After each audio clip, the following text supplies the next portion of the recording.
Today may be the start of things.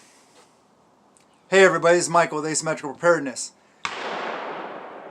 Today in Washington State, January 12th, 2023, there will be a hearing, a bill filed. That political stuff going on. Basically, I'm going to read it. Got this here with my wife's cell phone, the pink back. All right, bill filed in Washington Washington State would authorize a strike force, armed personnel, to involuntarily detain unvaccinated families. Really? It could get real interesting here, people. There's a Zoom meeting on proposed agenda on January 12th. Washington State Board of Health may soon amend state law to authorize involuntary detention of residents as young as 5 years old in COVID-19 internment camps for failing to comply with state's experimental vaccine mandate. Yeah, pretty crazy. Before I get into this though, if you guys could please subscribe, ring the notification bell for all, hit that thumbs up or the thumbs down, whatever floats your boat.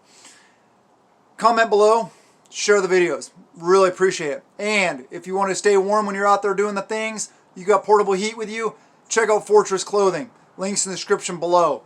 Amazing stuff. I'm loving it still. Alright, this is WAC 246 TAC 100 TAC 040. A proposed revision to include COVID protocol under the state's Communicable and Certain Other Diseases Act. Outlines procedure for isolation or quarantine. The measure would allow local health officers at his or her sole discretion to issue an emergency detention order, causing a person or group of persons to be immediately detained for purposes of isolation or quarantine.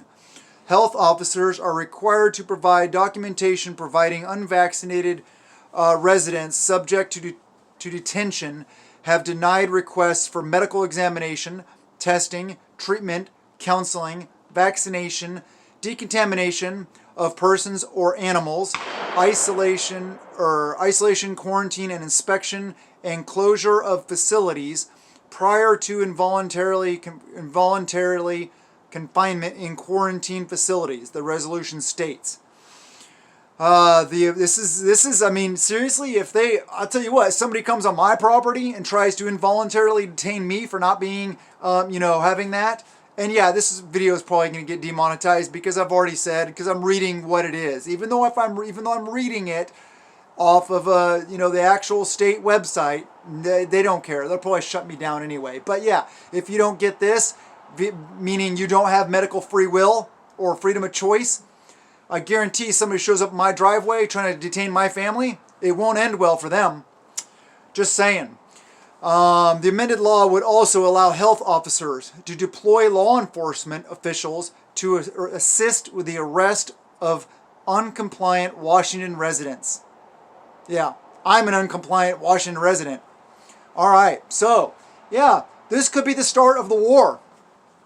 I have friends that think it's going to start in the state anyway. That's why some of us haven't left here yet. Because some people, some groups, got to stay and fight. I'm a fighter. I'm also a lover. But, yeah. All right, according to that number, the W246-100, yeah, that number I told you about, a local health officer may invoke the powers of police officers, sheriffs, constables, and all other officers and employees of any political subdivisions within the jurisdiction of the health department to enforce immediately orders given to effectuate the purposes of this section in accordance with the provisions of RCW 43.20.050, and then in parentheses 4, and 70.05.120. Those are revised code of Washington. That is Washington law, basically. The emergency detention order legalizes the isolation and detainment of American citizens who fail to voluntarily comply with COVID gene therapy shots for a period not to exceed 10 days. However, a judge may extend the forced quarantine for a period not to exceed 30 days if the segregated individual or family persists to refuse vaccination. Yeah, that's me. I persist to refuse. Yeah, this makes me a little upset. So let's go on with this. This is some good stuff here. I hope you guys are watching. People who utilize the state isolation and quarantine facility would be those who do not necessarily reside in a specific county. Listen to this part. Including travelers, as well as people on vessels that have outbreaks on their ships who berth on the Washington coast, and international and interstate travelers. What does that mean? That means it doesn't matter what state you're a resident of. If you come into Washington State, they can lock you up if you haven't had the Kool-Aid shot. Yeah. International also. That means citizens of other nations. Good luck with that in the backfall or the fallout from that. You try to detain some other country's citizens and throw them in an isolation camp against their wishes. Ooh, yeah, this could go into a big whole ball of worms right here. All right. Let me see, where am I? And okay, so let me see. Travelers also who test positive at SeaTac Airport may also stay at this facility. Yep, that's what I was talking about. And that is Ginny Streeter from the Washington State Department of Health. And that's a quote from that person telling the Post Millennial. That's the source. All right. WAC, that number again, certified on October 25th, 2019. So yes, this part of this has already been in effect. They're just wanting to amend it to add in some of this more crazy stuff. And that was months prior to the coronavirus outbreak in the United States. The first confirmed case of COVID was diagnosed in Seattle on January 20th, 2020. So October 25th, 2019, they already put a law into effect regarding this? As if they didn't know it was coming? Yeah. As if they didn't know when this was going to be released, and the fact that it was human-made, etc., and that it's part of the agenda? Yeah. Okay. Yeah. I'm tracking that. All right. The Washington State Board of Health will hold a virtual public meeting on January 12th, which is tomorrow for me, but today when you see this video posting. All right. Yeah, there's a link about it. All right, here. This is I haven't even read all this yet, so I'm just reading it to you guys. So I haven't actually gotten this far in the article. Scott Miller, a Washington-based physician assistant who runs a private pediatric clinic, lost his medical license in October for providing over 2,000 critically ill COVID patients with ivermectin, vitamins, and other effective treatments. You know, those things that we know actually work? Yeah. Miller will provide testimony during this this 8-hour Zoom meeting on Wednesday, or Thursday, whatever, to warn against mandating the experimental shot for children, etc., etc.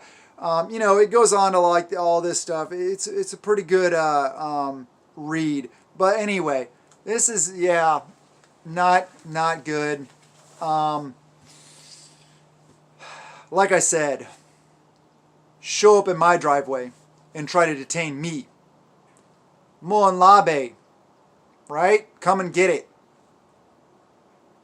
And I'm not trying to act like I'm some big bad A, you know.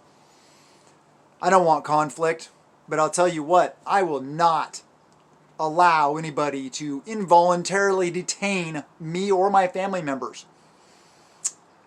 Things like this will probably be pushed more and more. So we're looking at these kind of things. We need to be aware of these kind of things. This is why I talk about freedom tools, defensive tools, freedom seeds, all these kind of things, and the training and the equipment and the desire and the drive that need to go along with it. to be able to protect ourselves from governmental overreach, from a tyrannical government.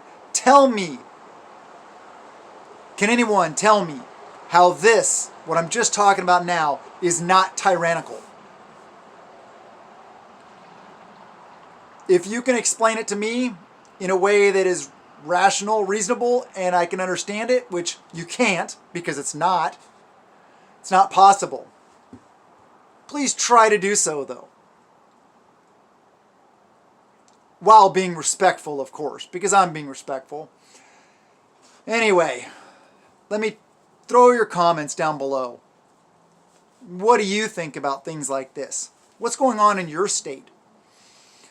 I know a lot of people will not stand for this, period, if they actually take action on this. We know there's lots of different laws on the books, that are just not enforced. Several of the latest firearms laws in Washington State, I-594, 1650 or 1690, something like that. I don't know. These just different laws that they put on the books that are, there's like 30 something counties in Washington, and like 27 or 28 of them out of the, I think, 32 counties.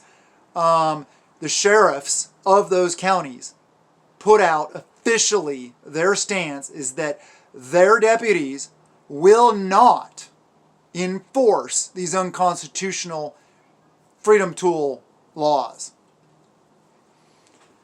It's only like 4 or 5 maybe counties in this entire state, and you know where they are. They're Seattle, Tacoma, all the I-5 corridor, pretty much, where all the wackos live. But yeah, if they actually try to enforce things like this could be one of those things that starts the war. Just thought you guys might like to know this. I appreciate all you guys, love all you guys. Keep on prepping. Stuff like this is not going to go away. They're going to keep pushing and pushing and pushing until they've pushed us too far. Have a wonderful day, and blessings to you and yours.